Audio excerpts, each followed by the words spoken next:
हरिहंत सिद्ध सूरी उपाध्याय साधु सर्व अर्थ के प्रकाशी मांगलिक उपकारी है। तिनको स्वरूप जाने रागते भई जो भक्ति काय को नमाई स्तुति को उचारी है। धन्य धन्य तिन ते काज सब आज वाए कर जोड़े बारे बारे वंदना हमारी है। मंगल कल्याण सुख ऐसो हम चाहते हैं।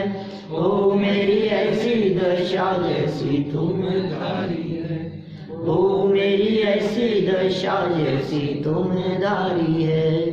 ओ मेरी ऐसी दशा जैसी तुम धारी है। क्षत्र चूड़ामणि नामक ये ग्रंथ यहाँ चल रहा है। इसके छठे लंब के अंतर्गत परिग्रह ही संसार है, यह चर्चा कल अपनी यहाँ हुई है। बाह्य परिग्रह ही परिग्रह नहीं है। अंतरंग में राग द्वेष मोह आदि भावों का उत्पन्न होना ही वास्तव में परिग्रह है। यह परिग्रह की अंतरंग व्याख्या जो समझते हैं वे मात्र बहिरंग परिग्रह के त्याग को परिग्रह त्याग नहीं समझते। अंदर में पर वस्तुओं के प्रति राग और द्वेष यदि उत्पन्न होता है वो असली परिग्रह कहलाता है। यही कारण है कि हमारे महामुनिराज राग और द्वेष का त्याग करते हैं तो बाह्य परिग्रह स्वयं ही छूट जाता है। देखिए, परिग्रह त्याग की जो वहाँ भावना की है, वहाँ उन्होंने मनोज्ञा मनोज्ञेन्द्रिय विषय राग द्वेष वर्जनानि पंच, मनोज्ञा मनोज्ञ विषयों में भी राग द्वेष नहीं करते, नहीं तो वो परिग्रह की सीमा में चला जाएगा। बहुत बारीक व्याख्या है निहाल जी साहब। ये तत्वार सूत्र के 7वें अध्याय में परिग्रह के त्याग की भावना बताई कि परिग्रह का त्याग कैसे हो। तो उन्होंने कहा मनोज्ञ अमनोज्ञ विषयों में, मनोज्ञ मन को पसंद आने वाले, मन को नहीं पसंद आने वाले, इन विषयों में राग और द्वेष हो रहा है तो बोले वो परिग्रह है आपका। अभी मैंने कुछ समझाया नहीं यहाँ। मैंने इस विषय के ऊपर कई व्याख्यान किए हैं तत्वार सूत्र चलते समय, बहुत पुरानी बातें हो गई। लेकिन आप कल्पना करें, कोई परिग्रह त्यागी किसी बाह्य परिस्थिति को देखकर यदि उनमें बहुत अच्छा है ऐसा भाव आया तो बोले वो उनका परिग्रह। अभी ये कितनी बारीक व्याख्या बताओ। कहीं जंगल से गुजर रहे हैं, बैठे हैं कहीं और मोर को नाचते हुए देखा और देखो कितना सुंदर है। ये जो सुंदर दिखाई दिया वो मन को पसंद आने वाले विषय के प्रति जो राग हुआ, उमा स्वामी आचार्य इसको परिग्रह कह रहे हैं। जिस जगह पर बैठे हैं, यदि जगह बहुत अच्छी है, यदि वो मन को पसंद आ रही है, यार ये बहुत खराब जगह है, यहाँ तो अच्छा नहीं है, ये परिग्रह है आपका। दोनों बातें आ गई। हाँ, मनोज्ञ अमनोज्ञ इंद्रिय विषय, कर्ण इंद्रिय का विषय, चक्षु इंद्रिय का विषय, उनमें राग द्वेष का त्याग करने की भावना को यहाँ परिग्रह त्याग कह करके पुकारा है।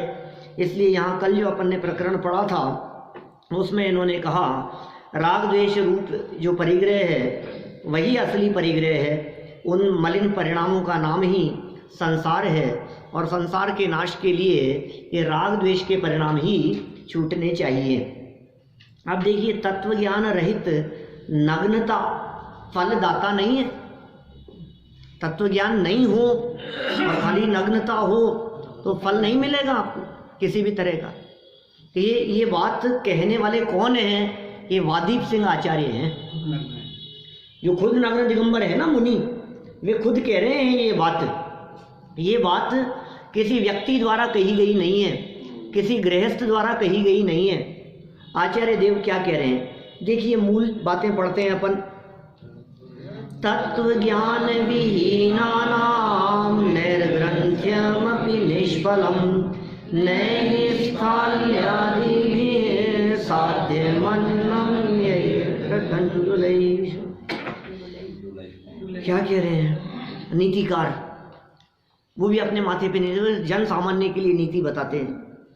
यथार्थ तत्व ज्ञान से रहित जीवों के मुनि धर्म भी निष्फल है।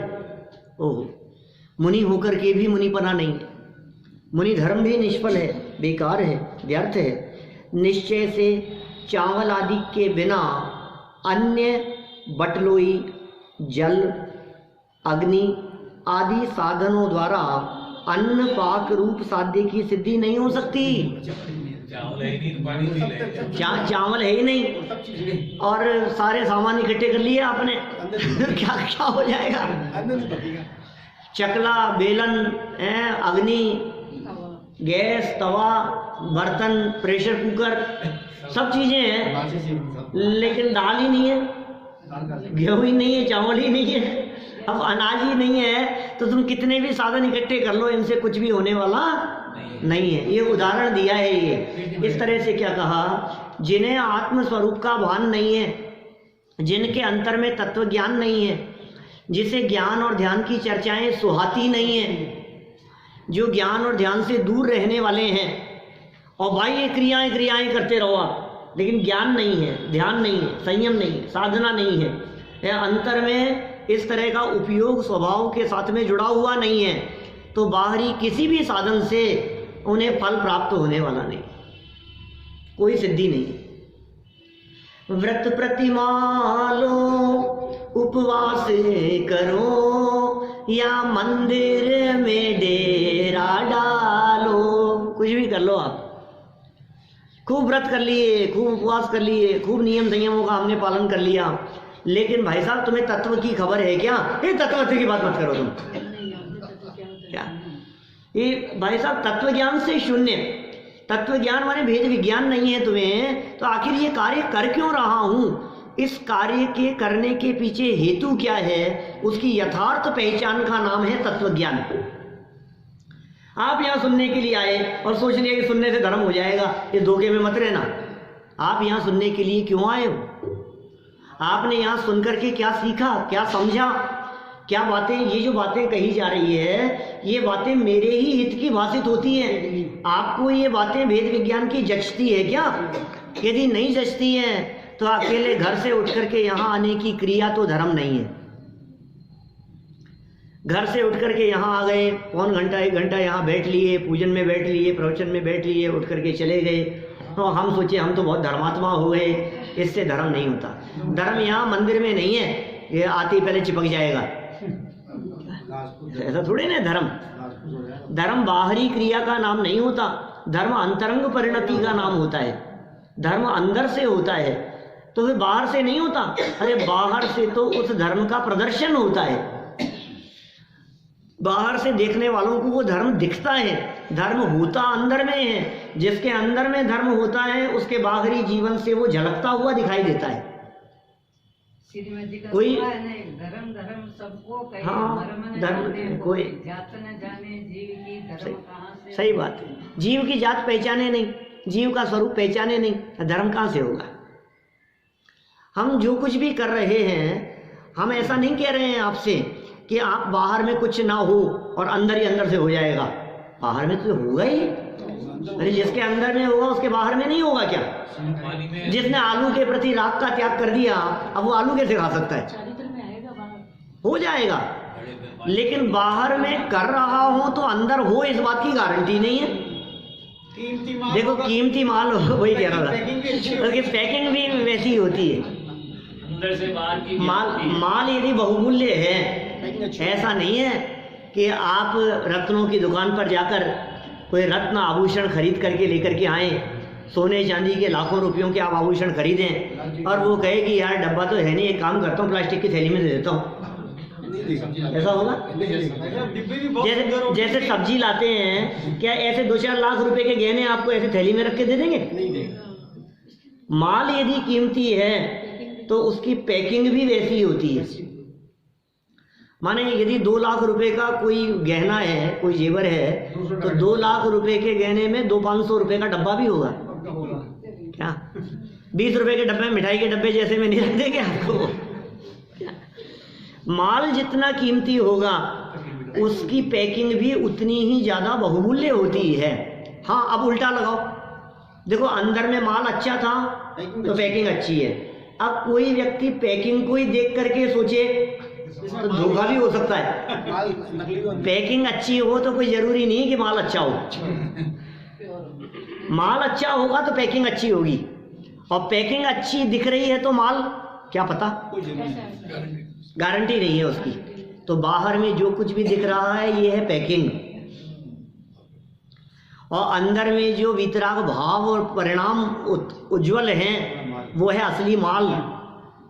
तो अंदर में वितराग भाव और उज्जवल परिणाम जब होते हैं तो बाहर में ये जो पैकिंग है ना ये भी अच्छी दिखती है।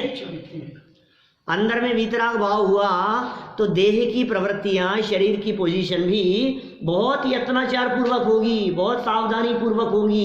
देख करके चलेंगे, उठेंगे, बैठेंगे, खाने पीने में सावधानी होगी, बाह्य क्रियाओं में सावधानी होगी। कब? अंदर में माल अच्छा होगा तब। अंदर माल अच्छा है तो बाहर की पैकिंग भी अच्छी है।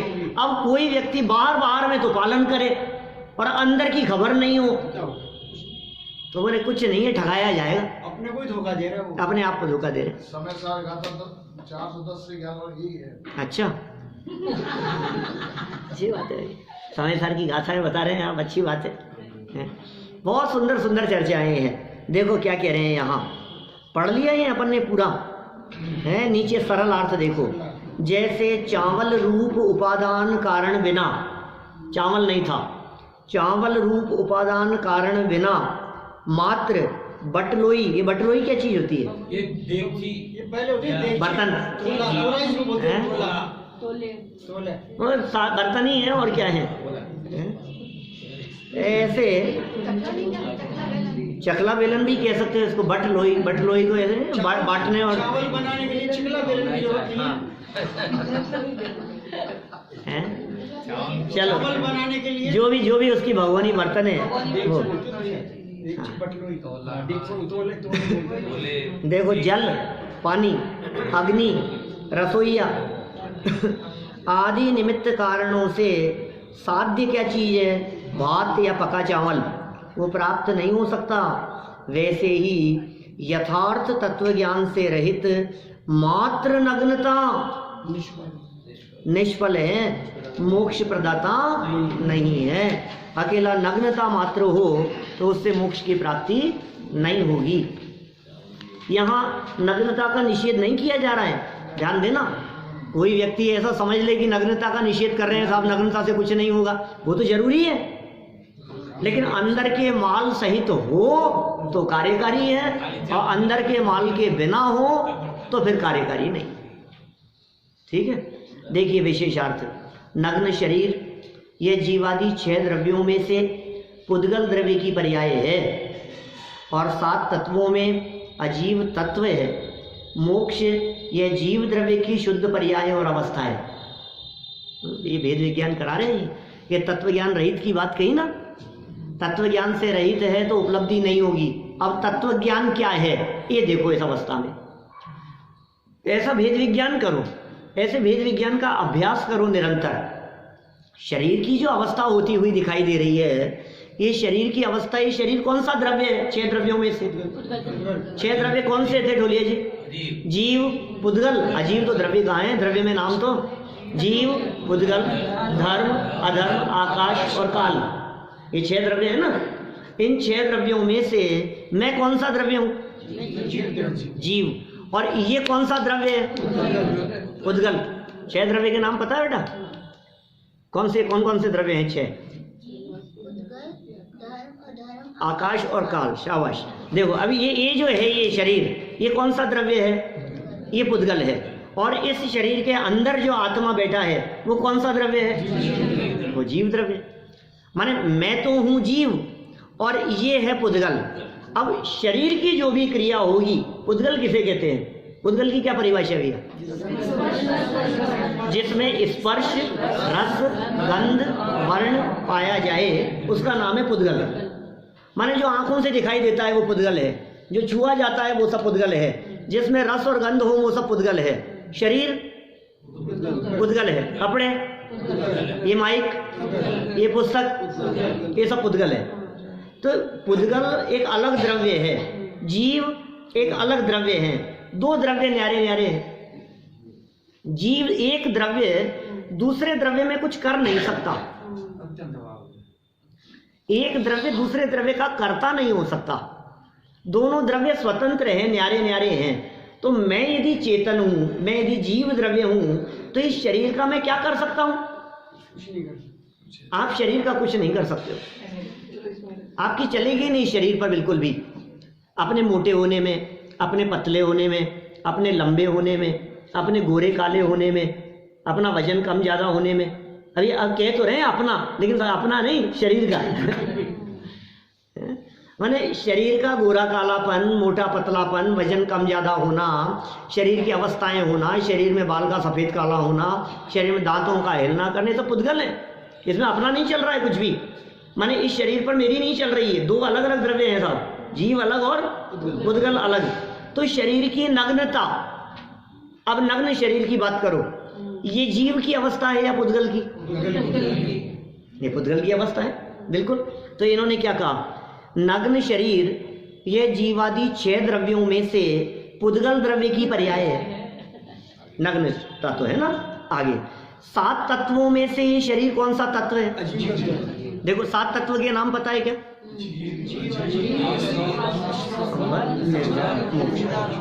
बहुत बढ़िया, 7 तत्व भी पता है ना बेटा। 7 तत्वों में से एक तो है जीव तत्व। वो कौन है? मैं हूं जीव तत्व।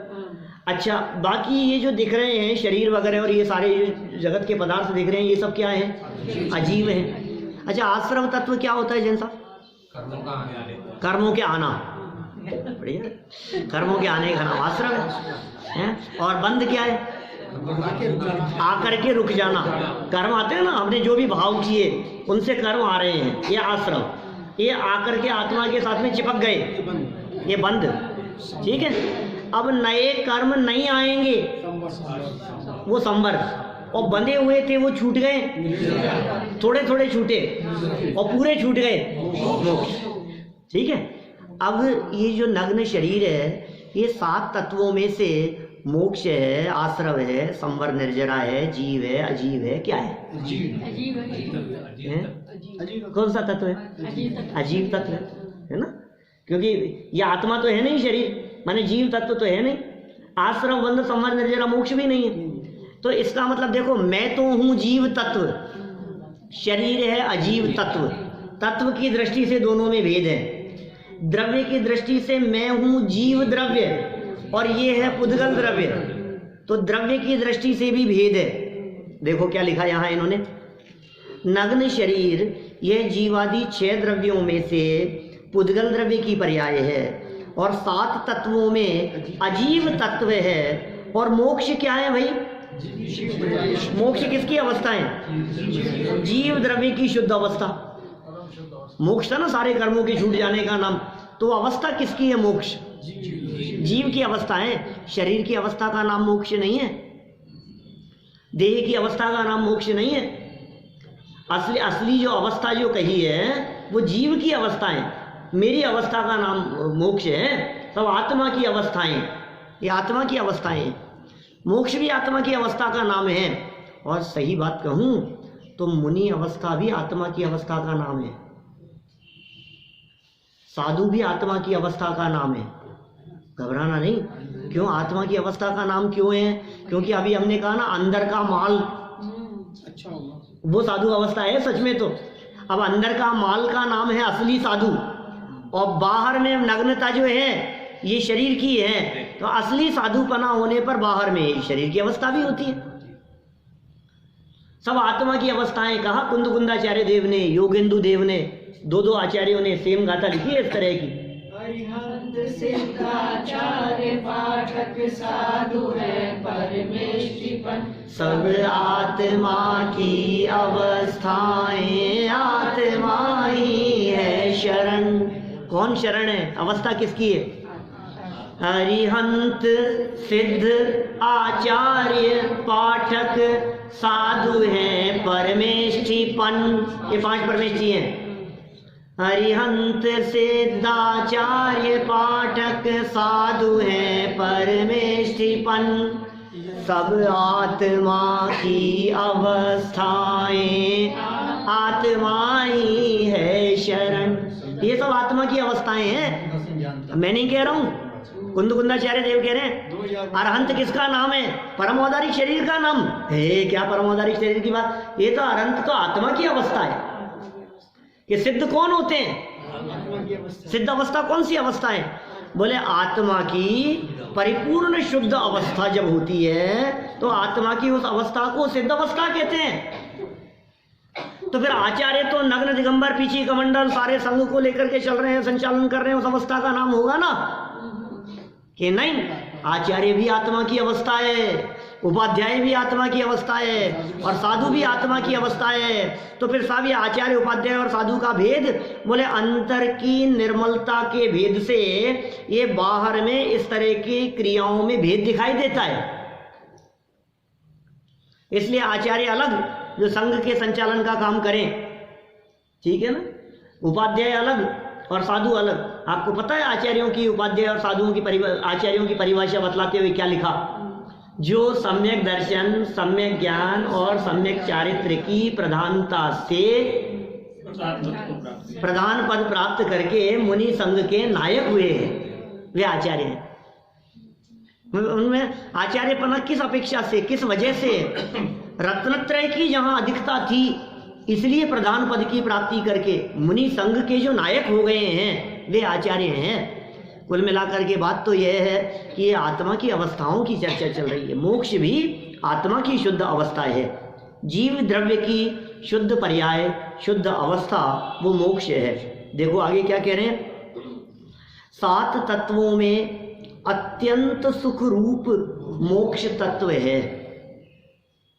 7 तत्वों में मोक्ष तत्व अत्यंत सुख रूप है। अजीव तत्व अर्थात पुद्गल की पर्याय कारण हो, और मोक्ष जीव द्रव्य की पर्याय रूप कार्य उत्पन्न हो। ये कैसे संभव है भाई? एक द्रव्य दूसरे द्रव्य का कारण हो, ये कैसे संभव है? शरीर की अवस्था पुद्गल की अवस्था है, मोक्ष जीव की अवस्था है। अब पुद्गल की अवस्था जीव की अवस्था का कारण हो, ऐसा नहीं हो सकता। ये सिद्धांत है। अर्थात तत्व ज्ञान रहित मात्र शरीर की नग्नता ये व्यर्थ है। तत्व ज्ञान रहित यदि हो, ये तत्व ज्ञान है। असली यदि तत्व ज्ञान आपके होगा तब तो यह नग्नता सार्थक है, नहीं तो यह नग्नता किसी भी काम की नहीं है। देखिए क्या कह रहे हैं। ये देखो ये चर्चाएं हमने थोड़ी बहुत 7 तत्वों के संदर्भ में थोड़े दिनों पहले किए। महीना, 1.5 महीना, 2 महीने हुए होंगे मुश्किल से।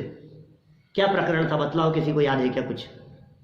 मैंने 2 महीने पहले एक बहुत मार्मिक प्रकरण था इन 7 तत्वों के संदर्भ में। हे गे उपादेय, इसी शास्त्र के मैंने 2 महीने और कहा। हाँ, मैंने 2 महीने पहले चर्चा की। हे गे उपादेय 7 तत्वों में से घटित करो, और फिर हमने वो घटित करके बतलाया। बोलो आलू है कि नहीं है? हैं? हे नहीं है। हे मतलब क्या होता है? छोड़ने लायक। हे छोड़ने लायक, गे ज्ञान करने लायक, जानने लायक, उपादेय ग्रहण करने लायक। 3 बातें कही थी ना। हे मतलब, उपादेय मतलब ग्रहण करने लायक, और गे मतलब जानने समझने लायक, जो जान का विषय हो। अब हमने क्या पूछा आपसे? आलू छोड़ने लायक है या नहीं? हे है, गे है, उपादेय। सब कहोगे हे है, छोड़ो आलू तो छोड़ो भैया, मध्य मांस मधु तो छोड़ो, इनका तो त्याग करो। ये तो हे है ना। फिर हमने पूछा आप आलू को हे कह रहे हो, ठीक है, अच्छा भगवान का मंदिर का दर्शन आदि करना, पूजन पाठ व्रत आदि करना, ये हे है उपादेय? ये तो उपादेय है, ये तो करो। अच्छा मैं ये पूछ रहा हूँ, ये मंदिर, ये पूजन, ये पाठ, आलू, जमीकंद, ये सब तत्व कौन सा है 7 में से?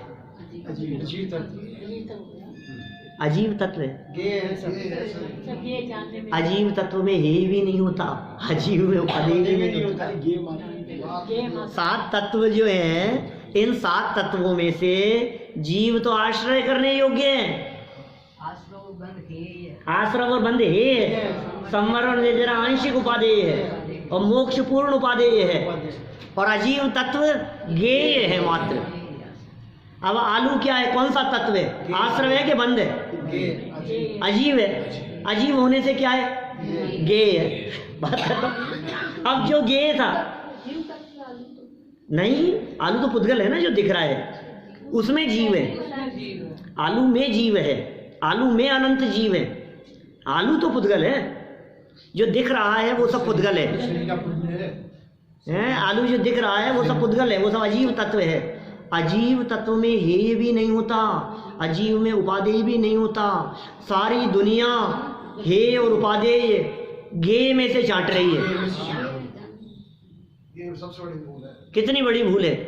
जो पदार्थ छोड़ने योग्य नहीं थे उनमें तो छोड़ना लगा रखा है, जो ग्रहण करने योग्य नहीं थे उनमें ग्रहण करना। अच्छा बतलाओ, पैसा हे है उपादेय है?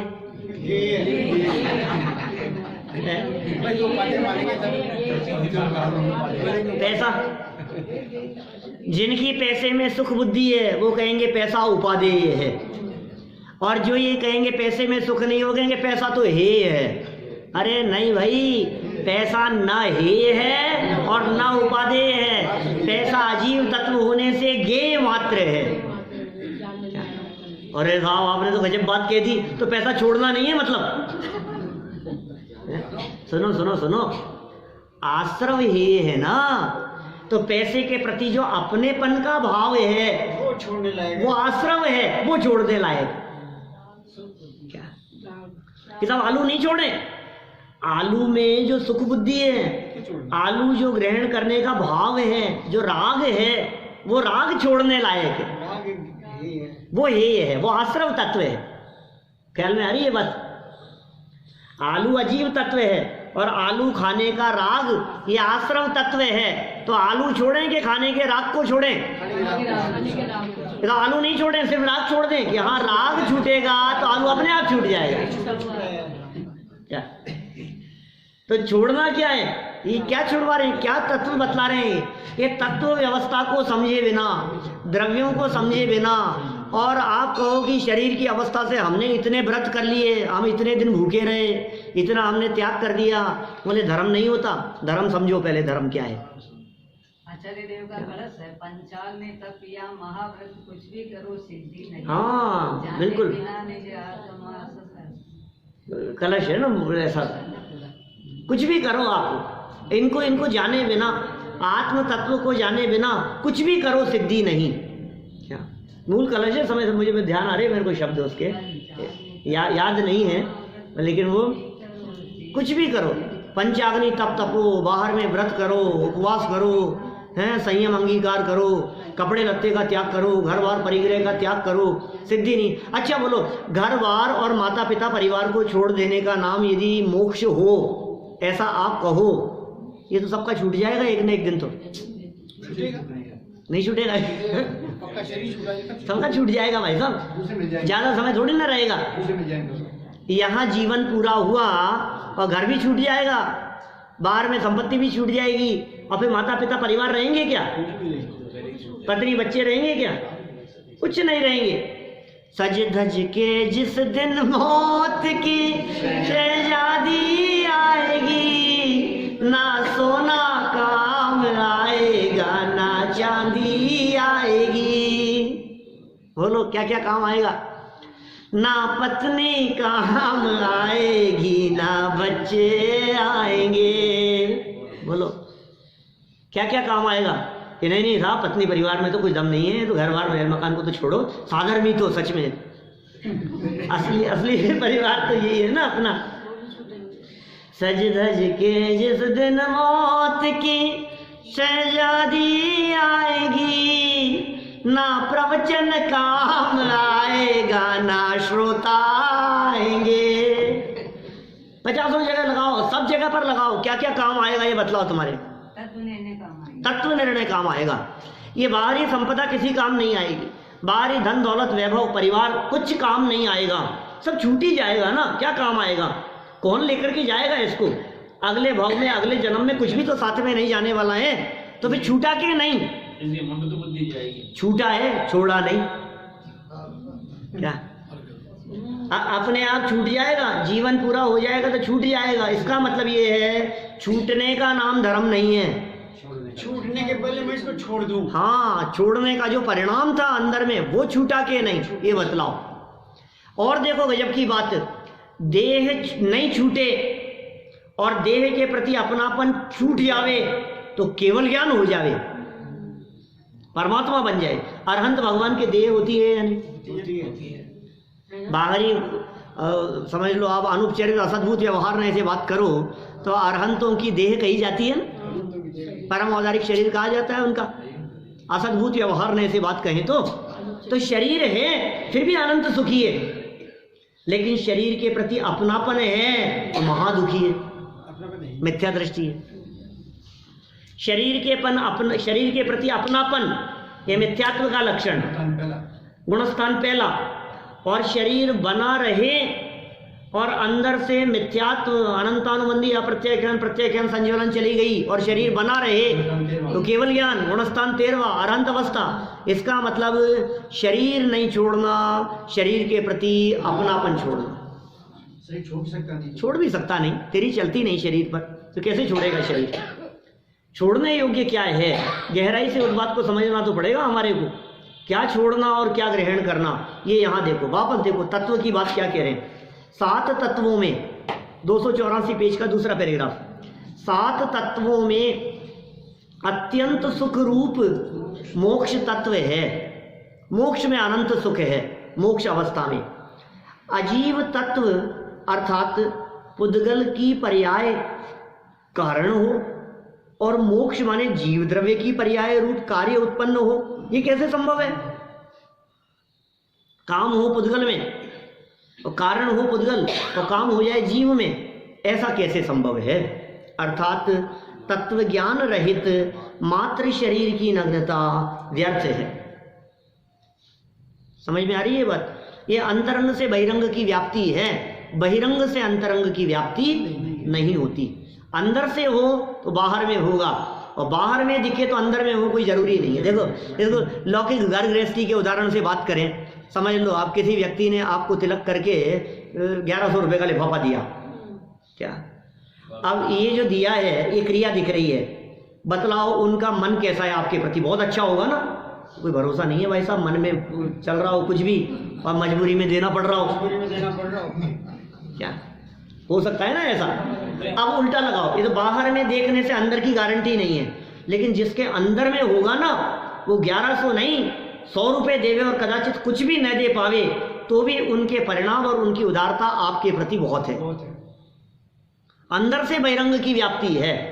अंदर में हो तो बाहर में खूब दिल खोल करके देते हुए दिखाई देंगे, लेकिन बाहर में दिल खोल के दे रहे हो इसका मतलब अंदर में क्या पता, क्या लोटा रख करके चरी उठाने की भावना हो।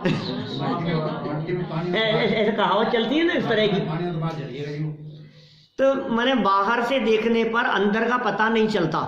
बाहर से बहुत मीठे मीठे बोल रहे हैं और कैसे तू तो अपना ही है, अपनेपन से बात कर रहे हैं, और अंदर में कषाय भाव। एक धृतराष्ट्र का उदाहरण आता है इस तरह का। हाँ, कौरवों के समाप्त हो जाने के पश्चात कौरवों के पिता थे धृतराष्ट्र, कौरव और पांडव, है ना? तो वो जो धृतराष्ट्र थे वो तो जिंदा रह गए और बाकी उनके 100 के 100 बेटे दुर्योधन आदि सब मर गए। तो अब ये छोटे भाई के बेटे थे, पांडु के बेटे थे, ये सब पांडव 5 पांडु के बेटे होने से पांडव कहलाए पांचों। तो बाद में ये बच गए तो इनको बुलाया, अरे भाई अब तो तुम ही मेरे बच्चे हो, हैं तुम ही मेरे बुढ़ापे के सहारे हो। उनको बुलाया और एक एक को बुला करके अपने बाहों में लेकर के गले से लगाने की बात कही, बहुत प्रेम व्यक्त कर रहे हैं, ठीक है। फिर क्या हुआ, एक एक को बुला रहे हैं, आओ मेरे गले लग जाओ। कितना कितना प्यार है ना, दिख रहा है ना, बहुत प्यार। आपको पता है जब युधिष्ठिर के पश्चात जब भीम का नंबर आया, हैं?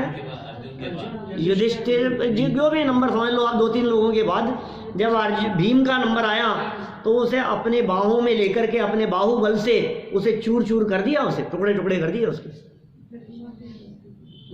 क्या? लेकिन धृतराष्ट्र तो अंधे थे ना, उनको पता नहीं था। और श्री कृष्ण इस चाल को समझते थे कि अंदर में कुछ और चल रहा है।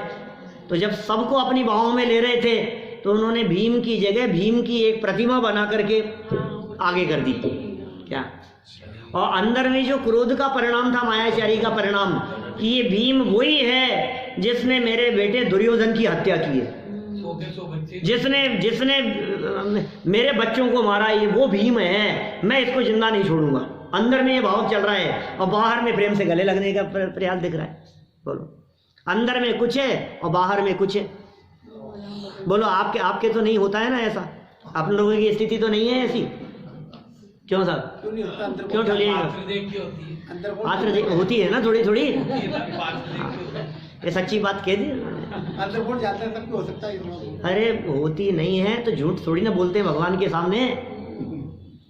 यह पुष्प सुकोमल कितना है, तन में माया कुछ शेष नहीं, निज अंतर का प्रभु भेद कहूँ, उसमें ऋजुता का लेश नहीं। क्या क्या स्थिति है?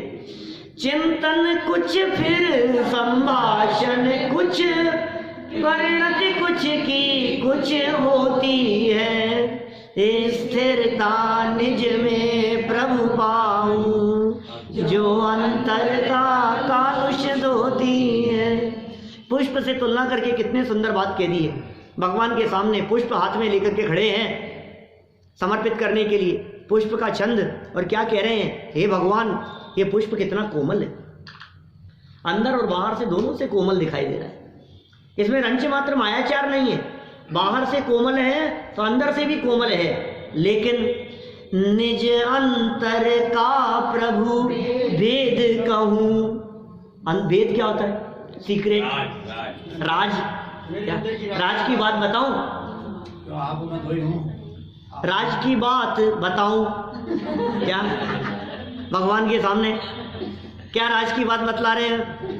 निज अंतर का प्रभु भेद कहूं, कि क्या भेद कह रहे हो? क्या अंदर की बात बतलाऊं तो सच में ऊपर ऊपर तो कोमलता दिख रही है, अंदर में कठोरता है। ये भगवान मैं क्या बतलाऊं? ऊपर से कैसा दिखता हूं मैं, अंदर से कैसा हूं, ये मैं ही जानता हूं। ये अंदर का भेद करता क्या हूं और सोच क्या रहा हूं, कर रहा हूं हे भगवान तेरे चरणों में समर्पित कर रहा हूं, और भावना ये हे भगवान तेरी पूजन कर रहा हूं, इतना तो मिलेगा ना। क्या देखो, 50 रुपए की सामग्री नहीं चढ़ाएगा और 5 लाख रुपए मांगने की कोशिश करेगा, गजब हो गया। तो कर क्या रहा है? अंदर का भेद बतला रहे हैं आज भगवान के सामने। हे प्रभु, निज अंतर का प्रभु भेद कहूँ, ये सच्चाई है, ये अंतर में स्थिति है। तो अंतर में कुछ हो और बाहर में कुछ हो, ऐसा हो सकता है, लेकिन अंदर में निर्मलता होगी तो बाहर में पवित्रता झलके बिना नहीं रहेगी। अंतर में नग्नता होती है तो बाह्य नग्नता होती है। देखो क्या कहा, कुंदकुंदाचार्य देव की गाथा सुनाता हूं आपको। मिथ्यात्व का परित्याग कर हो नग्न पहले भाव से, आज्ञा यही जिन देव की फिर नग्न होवे द्रव्य से। क्या? मिथ्यात्व का परित्याग करो। क्या? पहले नग्नता अंदर भाव से हो, मिथ्यात्व नहीं हो, ये विपरीत उल्टी मान्यता नहीं हो, और फिर क्या हो? फिर नग्न होवे द्रव्य से, माने अंदर से नग्नता हुए तो बाहर से नग्नता कार्यकारी है। चलो देखो आगे क्या कहते हैं, ये 4-6 लाइनें और हैं अपनी अभी। मोक्ष पर्याय के कारण संवर, मोक्ष रूप पर्याय के कारण संवर निर्जरा दोनों तत्व हैं। मोक्ष का कारण कौन है? नग्नता नहीं, निर्जरा के कारण मोक्ष होता है, संवर के कारण मोक्ष होता है। ये दोनों जीव की शुद्ध पर्याय हैं। ये संवर और निर्जरा क्या है? ये जीव की शुद्ध पर्याय हैं, ये कारण है। अतः मोक्ष प्राप्ति के लिए संवर निर्जरा रूप मोक्ष मार्ग ही प्रकट करना चाहिए। आपको मोक्ष चाहिए ना, कि हाँ साहब मोक्ष चाहिए हमारे को, तो क्या करें मोक्ष प्राप्ति के लिए? तो मोक्ष का कारण क्या है? बोले संवर और निर्जरा ये मोक्ष का कारण है। यदि आप मोक्ष प्राप्त करना चाहते हो तो संवर और निर्जरा प्रकट करने का प्रयास करो। संवर और निर्जरा जीव की अवस्था है और मोक्ष भी जीव की अवस्था है। अंदर में जीव की अवस्था मार्ग संवर और निर्जरा रूपी मार्ग होगा तो मोक्ष रूपी मंजिल की प्राप्ति होगी, और संवर और निर्जरा रूप मार्ग नहीं है तो मोक्ष रूपी मंजिल भी नहीं मिलेगी। कि साहब ये सारा किया जरा बेकार हो गया, फिर सब आप क्या कहना चाहते हो? इतनी मेहनत की, इतना सब कुछ छोड़ा मैंने, आसान काम थोड़ी ना सब छोड़ना, छोड़ के देखो पता लग जाएगा, आसान थोड़ी है। मैंने इतने दिन के उपवास किए, मैंने कितने तेले कर लिए, कितने 10 लक्षण जी कर लिए, कितने 16 करण के व्रत कर लिए, कितने मैंने अलग अलग तरह के व्रत किए, उपवास किए, नग्न निगंबर दशा सब कुछ छोड़ा, घर बार छोड़ा, परिग्रह छोड़ा, सारा इतने लंबे चौड़े वैभव था मेरे पास में, सब कुछ छोड़ दिया मैंने। ये सब बेकार है। अभी तक लेके बैठा है, अभी तक लेके बैठा है। तो समझ में आई कि क्या कहा? गिना रहा है ना अभी तो दिमाग में तू गिना रहा है ना, तेरे दिमाग में हावी है ना अभी तक भी। तू कह रहा है छोड़ा छोड़ा, माने तू अभी भी उनको, उनके प्रति तेरे मन में बुद्धि है कि ये मेरे, मैंने ये जो बुद्धि तेरी बनी हुई है तो तूने कुछ नहीं छोड़ा। ऐसे छोड़ना नहीं कहते। एक प्रसंग इस तरह का आता है, एक किसी संत के कुछ ब्रह्मचारी शिष्य थे और उनमें वो नदी किनारे टहल रहे थे और टहलते टहलते किसी एक लड़की को डूबते हुए देखा।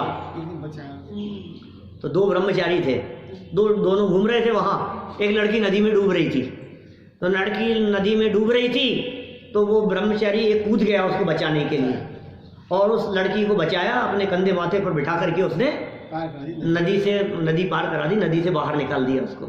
तो ये दूसरा था क्या, और दूसरे ने जाकर के शिकायत करी अपने गुरु से कि महाराज ये इसने अपने उस लड़की को बचा लिया, इसने ब्रह्मचारी होकर के और अपने कंधे पर बिठा करके निकाल करके लाया, ऐसा उसके बारे में सुनाई उसने। तो गुरुजी ने कहा सुन, उसके कंधे और माथे पर से तो लड़की नदी के किनारे पर ही उतर गई, तेरे माथे पर तो अभी तक बैठी है।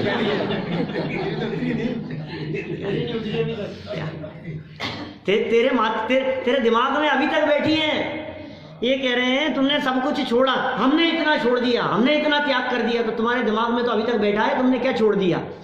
तुम छोड़ने की बात तो कर रहे हो, कुछ नहीं छोड़ा तुमने। क्योंकि जहां छोड़ा जाता है वहां ये इस तरह का भाव नहीं होता। तो मोक्ष का कारण कहा संवर और निर्जरा, और वही प्रकट करना चाहिए। देखिए आगे, अपेक्षित योग्य उपादान कारण ना हो, योग्य कारण नहीं हो, उपादान कारण ना हो, और कितने ही अनुकूल निमित्त मिले तो भी कार्य होना संभव नहीं है। अब ये सोचता है मैंने इतना काम कर लिया, मैंने इतना, अरे साहब इतनी तैयारी करी, बोलो बच्चे परीक्षा की तैयारी हो गई, अरे पूरी तैयारी कर ली मैंने, कि क्या क्या तैयारी कर ली मैंने, कि जूते पॉलिश करके रख लिए, कपड़ों के प्रेस कर लिए हैं, पेन रख लिया, बॉक्स जमा लिया, सब देख लिया, परमिशन लेटर ले लिया, सब सारी चीजें मैंने सब तैयार कर ली सब। और पढ़ाई की कि वो तो नहीं करी। तो बोलो परीक्षा की तैयारी हुई कि नहीं हुई? कैसे परीक्षा की तैयारी कहेंगे कि नहीं? असली तैयारी तो वो है, हाँ, जिसके असली परीक्षा की तैयारी होती है उसके बाहर ही तैयारी होती है कि नहीं? यूनिफॉर्म पहन करके ये तो सब होगी, लेकिन इस तैयारी का नाम असली तैयारी नहीं है, टिकट ही नहीं है और जमाया जा रहा है, पैकिंग कर रहे हैं। अपेक्षित योग्य उपादान कारण न हो और कितनी ही अनुकूल निमित्त मिले तो भी कार्य का होना संभव नहीं है।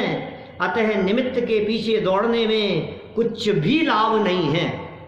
निमित्त के पीछे दौड़ते रहो, कुछ लाभ नहीं होगा। साहब निमित्त कुछ तो करो, कुछ तो जोड़ो, हिसाब किताब करो इधर उधर का, कुछ नहीं होगा। अपनी आत्मा की योग्यता बढ़ाना ही सच्चा उपाय है। बोलो, मोक्ष के सच्चे उपाय की चर्चा चल रही है।